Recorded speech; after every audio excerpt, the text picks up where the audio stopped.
Danko bafethu, Danko, welcome to Kaizer Chiefs True News Sport.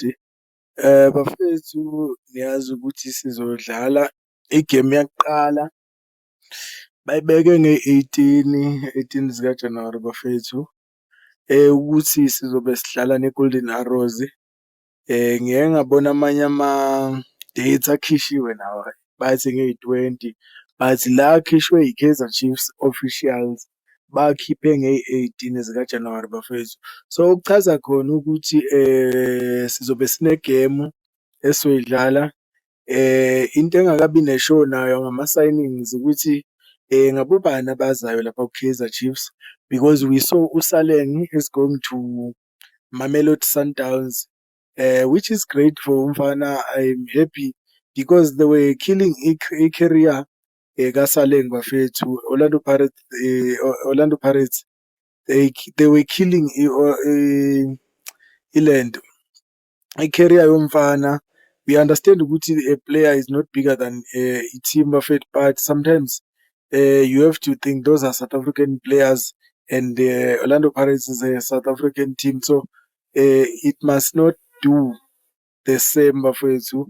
And then bese kuba bathi uMoloisane bafethu. Moloisane naye ngathi is linked to Kaizer Chiefs, but it looks like they are still planning ukuthi should they buy him, or bafuna ukuthi bamsayine as a free agent, because you know Kaizer Chiefs, they like to sign ama-free agent most of the time. I don't know ukuthi isitayela sakuphi leso, ngoba sometimes they end up losing best players because of this thing of waiting until i-contract yomuntu iphela bese they start to sign him. So I don't know ukuthi i-style to save, or basuke bengalithembi i-player and then they're like, no, we cannot waste money, bese abuyela nas-disappoint. And enye into bafethu, Kaizer Chiefs kancane kancane bafethu is building. We remember ukuthi Kaizer Chiefs kuyaba nenkinga yokuthi ingasasayini ibheniwe bafethu. So people, they keep on saying Kaizer Chiefs is struggling, but they forget ukuthi what happened. So sometimes you have to think ukuthi the team was struggling because of they were banned ukuthi bengasasayini ama-player. Now they are able to sign. That's why they are building back.